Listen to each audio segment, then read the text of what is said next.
Well, hello, this is Mike Van Meter, and today, which is January 10th of 2021, I'm interviewing Christina Van Meter, and we're just going to put down some of the things that are going on in her life. She's now a sophomore at Virginia Tech. She's an Air Force ROTC, part of the Virginia Tech Corps of Cadets. But we'll just kind of start off with the big thing in Christina's life right now is she has COVID.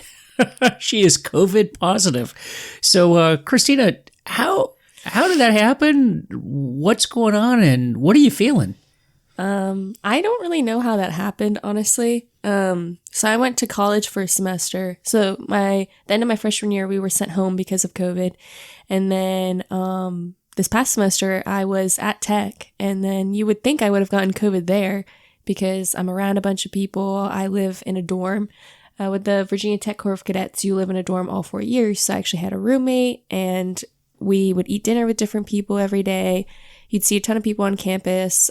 Like half of my classes were in person, so you would have thought I would have had COVID then, and I didn't. And then at home, since our Lola, who's about 84 years old, is staying with us, I was pretty careful about who I saw. The only person I hung out with at home was my friend Kelly, who actually had COVID, so I knew that she wouldn't give me COVID, and then just my family. And so I was really careful about COVID. And then somehow, even though I was even more careful at home, I got COVID. And then my mom and I think maybe it's when we went to the grocery store or something, because that's the only really reason how I could have gotten it. Right now, I'm just kind of feeling very nasally, like stuffed up. Mm-hmm. And then I just have a headache, and then just really tired all the time right now. But I guess it's kind of good to get it over with before going back to school. And thankfully, my Lola didn't get COVID, and it's just my mom and I who got it. Well, the nice thing is you should be sort of, I don't know, what do they say? You're going to be immune to it or develop the antibodies for it. So you should be good when you go back to school. Be less to worry about. Yeah, I'm not too worried. It's kind of funny because the day after I'm supposed to test negative is when I'm supposed to go back to school. So right on the cutoff line of when I was going to head back to school anyways. Mm. Well, so you're a sophomore, Virginia Tech Corps of Cadets. So there aren't many schools that do that, the Corps of Cadets. I know Texas A&M is one. I think Norwich up in Vermont, I think there's a school up there that has a similar program. So people listening, what is the Corps of Cadets? What is that? So the Corps of Cadets at Virginia Tech is one of 6 military colleges. You have the academies, the Air Force Academy, Naval Academy, and West Point. Yeah. They have that, which is the military academy 24/7. However, like the Virginia Tech Corps of Cadets and a couple others, Texas A&M, and a couple, Norwich. Yeah, those other universities. VMI, Citadel, yeah. Yeah, so you have a blend of the military experience and then the public university. So it's a cross between just regular ROTC and the academies. And essentially, you live kind of like in the dorms all 4 years, kind of like how the academies would, but you also have that experience of the public university. And there's a lot of more majors that they offer.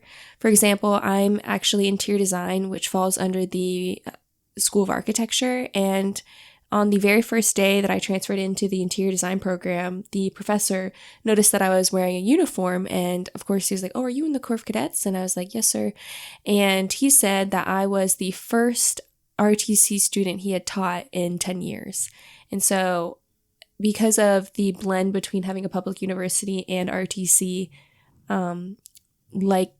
if you went to any other ROTC program, you could have a wide variety of majors to choose from. But unlike at an academy, I can major in something like an interior design. And it opened a lot of opportunity, both in the sense that I get to experience what a normal university is like, but then also experience a military setting that is a lot more difficult and pushes me a lot more than it would at, per se, a regular university that just offers ROTC. I do have that experience where I'm in a military setting a lot more.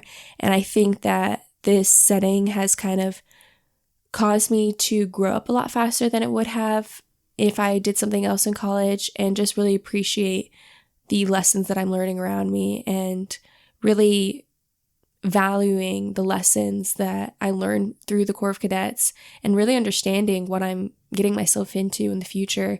And I think that because of the Corps of Cadets and then also class office, I have a genuine pride for Virginia Tech and really take to heart all of the things that I'm learning, because I know each day I'm bettering myself. And I know that I would have gotten that even if I went to regular RTC or an academy. I know that I would have felt like I'm preparing myself to serve in the Air Force one day.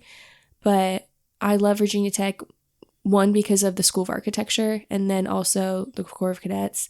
But what the Corps of Cadets is basically you go through training each day to prepare yourself. I'm not really sure how to answer that. It's just it's a military setting most of the time.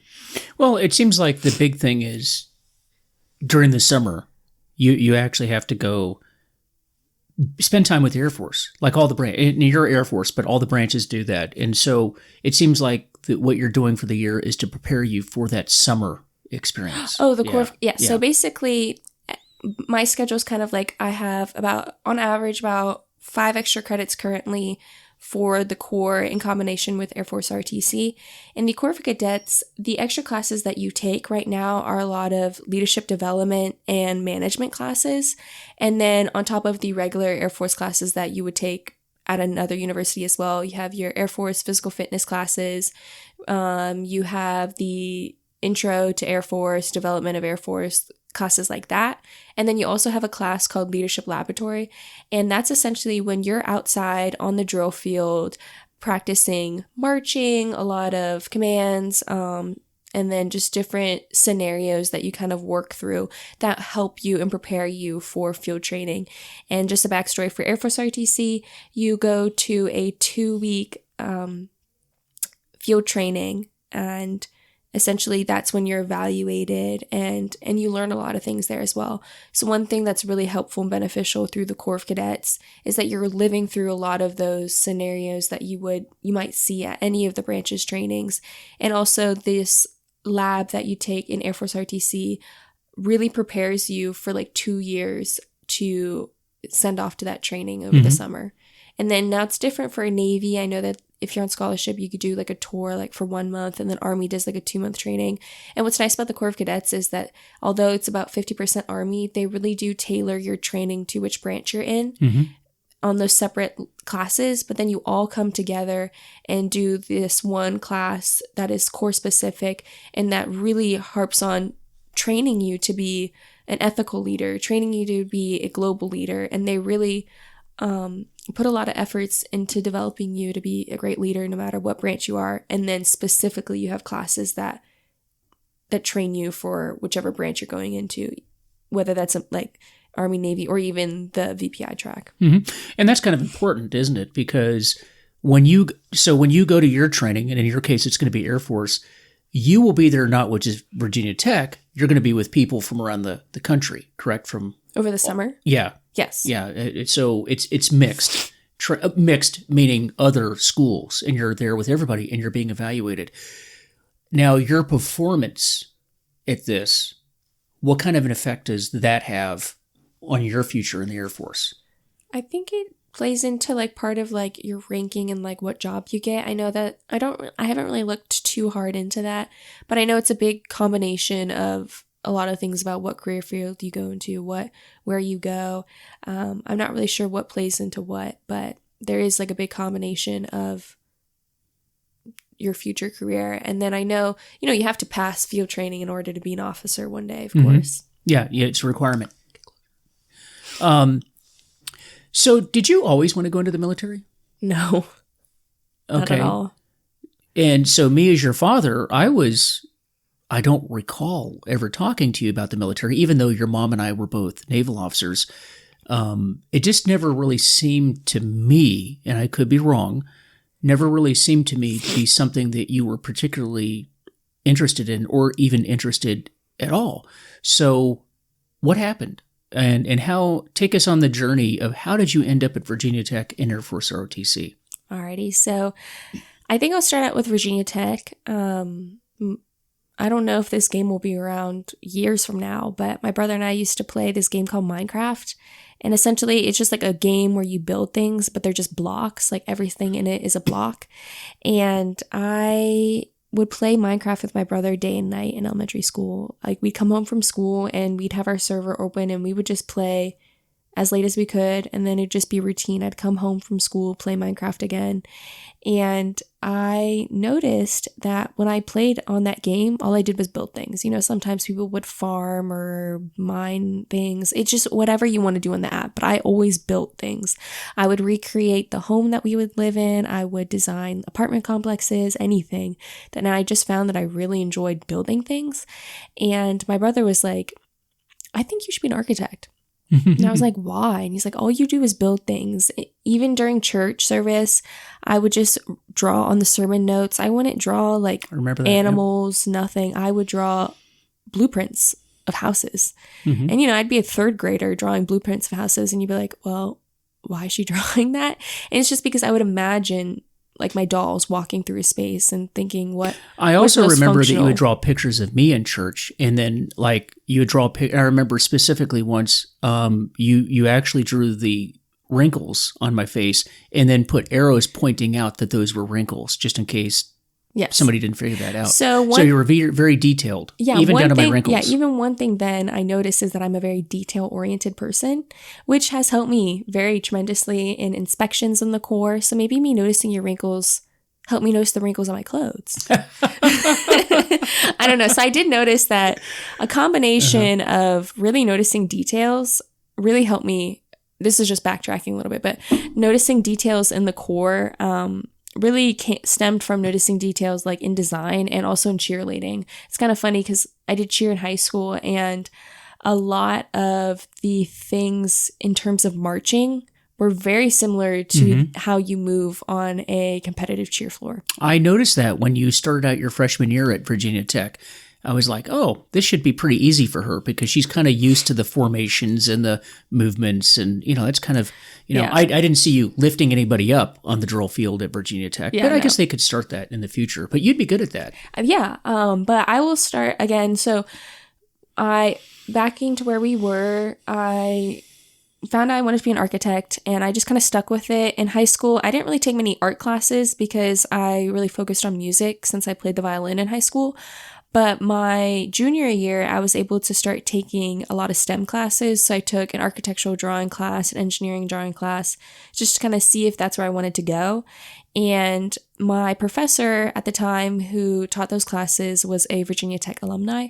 And I knew that I had already known that I wanted to go to Virginia Tech because my brother went there his freshman year. A lot of my favorite professors that I've ever had in high school were Virginia Tech alumni, and my cousin graduated from Virginia Tech. And as soon as we visited there, I knew that that's where I wanted to go. Now, they were not Corps of Cadets. No, none of them were Corps of Cadets, but I just knew that I wanted to go to Virginia Tech. Like, no matter what, I want to be at Virginia Tech because every person I knew that went to Virginia Tech, I just liked how they were. I liked the type of people they were, and I felt like there was a trend amongst the personalities that they were there. They were all genuinely very happy and really helpful people. And every time they talked about Virginia Tech, they're like, this is a great university. And you could tell that they took pride, even if they just graduated, even if they had transferred, or even if they were really old. Like, all of them talked about how much they love Virginia Tech. Mm-hmm. And I was like, well, you know, if I'm going to pay for college, I want to like it. You know, I don't want to go to school and hate where I'm going and just dread it and just get the career and just get the degree. I want to enjoy it. And so after visiting Virginia Tech once, even when I was like a freshman in high school, I knew that that's where I wanted to go. But going into high school, I do remember you talked about that. You were set. In fact, I remember, just as a segue here, I remember you applying. I think you applied to like 5 schools. And I think that was the max. We decided we weren't going to go beyond that. And I remember you were so dead set on Virginia Tech that we went to another school, and I won't mention the name of the school, but you and I went down there, and we walked onto the campus, and within 5 minutes of walking in, you said, yeah, I'm not going to go to school here. Yeah, I'm going to go to Virginia Tech. And I said, okay. And you had applied to some other schools, and you didn't even, I was like, do you want to go this weekend and visit the campus? And you said, nope, don't even though you had applied, in fact, you had been accepted to those schools, you didn't even want to go visit those campuses because you were dead set on Virginia Tech, which thankfully that's where you ended up. But that's how dead set you were in high school about it. I was very dead set on it. And it's kind of funny. I probably would forget this if I was like 30 years older, but I actually applied early admissions to tech, and the day that I submitted my application was my birthday. Oh, so I didn't know that. I always thought that was like good luck maybe, because the day that I submitted it was my birthday. Until we did this interview, I did not know that. I think I turned 18 because, I think it was my 18th birthday that I applied to tech. And I was like, I really hope this is a good birthday present and that I make it in. Well, now, okay, so you wanted to go to Virginia Tech, but I do not recall ever you saying to me, but I want to go to Virginia Tech on an Air Force scholarship and be in the Corps of Cadets. I don't remember that conversation. So how did that happen? I know I was getting there. Okay. So in high school, I did a lot in high school, and that's part of the reason. I guess I'll just do you want me to list what I did? I don't know, because it was very, very different of what I ended up doing in college. Yeah, so in high school, I really focused on music. So I played the violin, had the opportunity to travel to Scotland to play the violin, and my main focus was cheerleading. I cheered in middle school, cheered through high school, and that was my main focus. I did track for 2 years, gymnastics for a year, and then just every honor society you could think of. But that was mainly a resume builder, which a lot of people did. But I also enjoyed it because a lot of my friends were in it. But a lot of those things I did weren't really a passion of mine, except for cheerleading. And so in college, I was debating. I was like, do I want to do cheerleading? What do I want to do in college? I don't really know what my passion is. And a lot of what I wanted to do was just cheer focused. And I was like, well, I'm not going to cheer forever. What am I going to do? What am I really passionate about? And I knew that I was passionate about design, and I knew that's what I wanted. But I was like, is that my real purpose in life? I really didn't know where life was taking me. And so at the time, why I was so confused on what my purpose was is I was actually accepted into the architecture school for every university that I applied to besides Virginia Tech. I actually was really nervous about getting accepted into Virginia Tech or not. And I didn't really know I didn't really know what I wanted. And so I just applied to university studies at Virginia Tech. I was like, I just know I want to go to Virginia Tech, but I don't want to be locked into the cause school. I want to still see my options. So I actually applied university studies there and then ended up accepting it at tech. And I was kind of nervous because I was like, well, I'm not really in a major. What major do I want to do? Is design really where I want to go? Is that what I'm good at? I did not really know. And so I was kind of lost because I was like, well, what am I going to major in? What's my purpose in life? I didn't get into the design school. Where am I going? And I was just kind of nervous. And then I started noticing that I needed to figure out something I wanted to do and what my purpose was. And so then I noticed that a lot of my friends were getting scholarships for a various amount of things. And then I never talked about military. My brother Michael, anyways, my brother Michael, he always wanted to be military, but I never ever talked about being in the military. And I'm not sure why. I don't know if it was because I was so focused on cheerleading or just what I think is, now that I'm in Air Force ROTC, I see myself here and I know that this is my purpose. I don't know if I'm going to make Air Force a career or not, but I know that I'm bettering myself every single day, and that you can't go wrong with joining the military. You can't go wrong with serving your country. And I think that one of the reasons why I never considered the military in high school or middle school or even younger than that is because I was so focused on myself. I think that I never ever talked about the military because I only thought about what I wanted to do and what I considered fun. Obviously the Corps of Cadets is not fun all the time. There are some fun moments, but freshman year definitely was not fun. But I think why I never thought about the military is because I had a very selfish mindset growing up. And that's true for a lot of people, though. I think it's true of everybody. Yeah, and so I think that my mindset changed a lot when I hit college, but how I got to Air Force ROTC was just kind of talking to people. There were people kind of realizing that, you need to grow up once you hit college. You're not going to be able to do cheerleading forever. And I started talking to people about scholarships, and then my mom mentioned that she thought that I would do well in ROTC. And I was like, really? I was like, me? Like, I've never even talked about ROTC ever. And Mom was like, well, I really think that you could do it. She's like, you're really motivated, and was just kind of talking about how I could be an architect in the Air Force one day, maybe, or that you really can't go wrong with serving your country. And even if you don't plan on making a career out of it, like, you know, you learn a lot of great things from it. And so then I was like, okay, well, I guess I'll just apply. I'll just, like, there's no harm in applying for a scholarship. I don't know if I'm going to go for it. I really don't know. And I was just nervous, and I was just like, you know what, maybe. And then I ended up applying for a scholarship. And then I got offered an interview, and I was like, well, you know what? If I'm going to get an interview, if they see a potential in me, I am going to make it the best interview I've ever had. So we spent nights, like every single night for a couple weeks, just preparing. I remember that. Yeah. So my dad asked me why I remember that. Because he was the one that interviewed me. So I just kept preparing, and I went down to Howard University. I missed a day of school and had an interview, and I think that was the best interview I've ever had in my life. And it was just so natural talking to the guy that interviewed me, and he answered a lot of questions that I had. I know that one thing I'm glad that I did before applying to ROTC is that I did a lot of research. More specifically, my mom really helped me with the research as well. You know, I knew what I was getting myself into. But I helped you with the interview. My dad did help me with the interview, yes. But my mom really does do a lot of research. My dad is not the most tech savvy, but he's getting there. But one thing I'm really glad about is that my parents didn't push me to be in the military at all, but that I not found it on my own because my parents helped me a lot, but, you know, it was my choice. And I started to see it was your choice. I never once pressured you to do that. Yeah. But what I was glad about is that we did a lot of research. And then as we were doing research, as I started applying for my scholarship, I realized I was like, you know, maybe this is for me. And why hadn't I searched into it more? But I don't know how I would have thought, I want to be in the military. Like, it just, you know, even though my parents were in the military, it's not like they were pushing me to do it.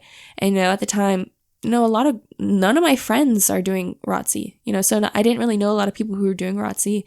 And then now I feel like I'm paving my own way, and I'm really excited about it. But once I got the scholarship, I was nervous. I was like, oh my gosh, I already accepted to go to tech, so I'm going to be in the Corps. And I was like, I should really figure out what this is.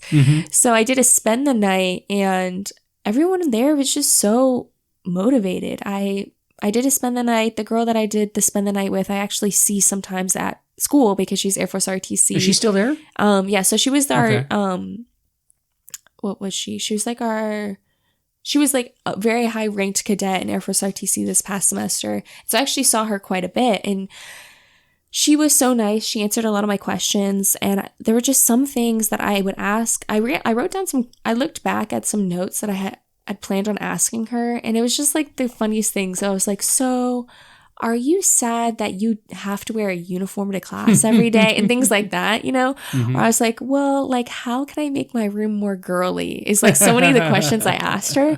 And I just thought it was really funny because I was like, wow, those were like the things that I was really worried about going into college. And but what I really noticed when I went was the people were just so motivated, and everyone supported each other, and because they, you know, once you are 22 and you graduate, like, most of them will be commissioning somewhere, and you like really grow up really fast. And so one thing I really respect about the community is people are really focused on their future and just kind of making really meaningful friendships. And so when I visited, I noticed that everybody really supported each other, really was there for each other. And, you know, you don't really have time to goof off. I mean, you do have time to like have fun and be a college student, but they also really are respectable people who are really nice. And that's just one thing I really respected about them. And then I also just I like schedules. Like, I really like having a schedule. And so after my spend the night, I was like, you know what? I think I can do this. And so that's when I like accepted it and just kind of researched more about what I was getting myself into. And freshman year definitely was a shock, but looking back on it, I'm really glad that for some reason, within the span of 3 weeks, I decided to apply for a scholarship, got it, and my whole life changed. Mm-hmm. Because the turnaround time, I don't think I explained, like, I was not considering being in the military, like, ever.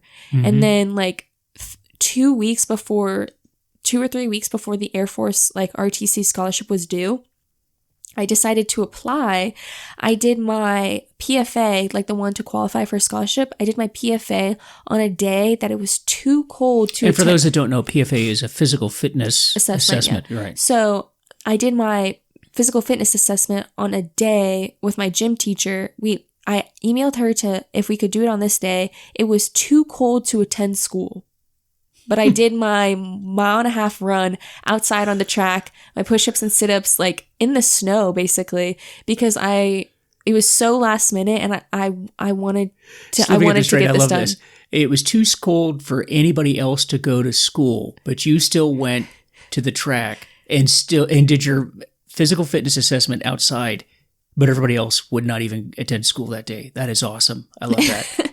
It's because I had decided so last minute, and that was the only day she was free. And I was like, well, you know what?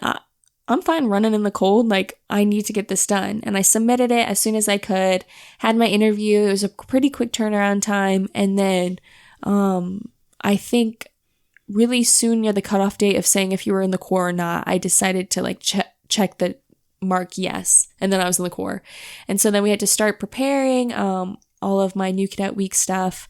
And then I went off to the Corps really quickly. So all of this happened, the second semester of like my senior year of high school. Yeah. And a lot of people in the Corps, they talk about how they want to be a pilot so bad their whole life, or their parents, all of them were military.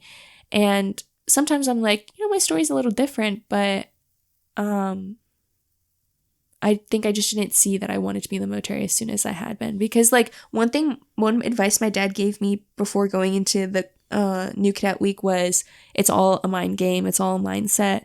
And I just don't think I was in that mindset as early as some people were. But yeah, that's how I got there, really last minute. Yeah, and it is true. And now, in fairness, when you say that you had a different story than other people, I think the only difference is that a lot of these kids had already decided they wanted to go in the military. But you, both of your parents, just so the audience knows, Christina's mom and I are both, we met in ROTC, as a matter of fact, in college, about your age, as a matter of fact, is when we met. Not saying that's when you have to meet somebody, but that's when we met, and we met in ROTC. And I spent 8 years as a helicopter pilot, and my wife, Christina's mom, was an aviation maintenance officer, and she did 20 years, 10 years active, 10 years reserve. So Christina does come from a military family. But this was, and we'll just wrap up on this. We did not pressure Christina to go into the military. This was completely her decision. And I do remember saying, and I know her mom said to her too, that this is something that you have to decide. It is a different lifestyle being in the Corps of Cadets or being in the military in general.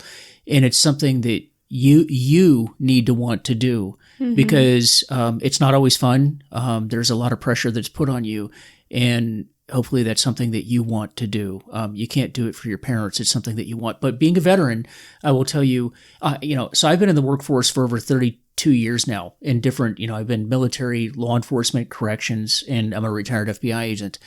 And so in the span of my entire 32-year career, the Navy was only 8 years of that. But those 8 years in the Navy, meaning those 8 years in the military, were absolutely the biggest impact on my entire career. And I mean, even more so than the FBI, even more so than the police department where I worked as well. The military is a big impact and will always be something that is a highlight of your life and career. So, Christina, thank you for that. Hold on. Oh. You don't know if I have a wrapping message. Oh, okay. Christy, do you have a wrap-up message? You take us out. Well, also, I was just going to say that, being in the Corps for a year and a half so far, I think I've developed more in this year and a half and made closer friendships in this time than I have at all in high school. And I think that's true for any college student, but I really have grown a lot and my goals have drastically changed, and I'm proud of that. And I'm proud of my progress so far, and I'm really proud that I joined the Corps of Cadets. I don't know if I said everything that I wanted to say, like in terms of like getting to the Corps, Mm-hmm. but sometimes you just kind of have to take a risk, and Mm-hmm. sometimes it's a good one. And I have to say that the Corps so far has like been like definitely challenging, but I've learned to not really fear a challenge because, if I look back at videos of myself like tumbling, like you look at them, you're like, why the heck would you try that? I have so many videos of me falling, landing on my neck and doing all these things. Yeah. And I realized like that these like risks that I take, it's just what's been most fun. And I've really enjoyed it. And it's kind of funny. I think maybe next time we should talk about it, how cheerleading really reminds me of the military. Yeah, it does. But a lot, if you look back at high school, like you have like one professor you really liked, or you have two professors that you really liked. Well, every single person I meet in the Corps, every single professor I've had in college, like for my ROTC classes or even just my classes for my major as well, are type of people that like I want to write down quotes that I have from them or lessons that I've learned from them. And so it's like everywhere I turn, it's like people who really impact my life. Awesome. Well, I tell you what, we will finish this session on one. I'm going to ask you a question. In each one of our sessions, I'll have a question for you. Okay. Navy pilots, Air Force pilots. Air Force pilots. I haven't even asked the question. Oh, F-22? What's my question? I don't know. Which one's better? Air Force pilots. But Navy pilots' wings are made out of gold. And in fact, Navy pilots, I've heard, are so good they're not even called pilots. They're called aviators. How do you explain that? You know what? I'll just say thank you because of you I exist. Is that good enough? No. Are Navy pilots better than Air Force pilots or the other way around? I just told you Air Force pilots. Oh, I don't know about that. I don't know. Anyway, thanks, Christy. I'm not even going to be a pilot. Okay. All right. Thanks, guys. Thanks for joining us. And we'll be talking with you soon. Goodbye.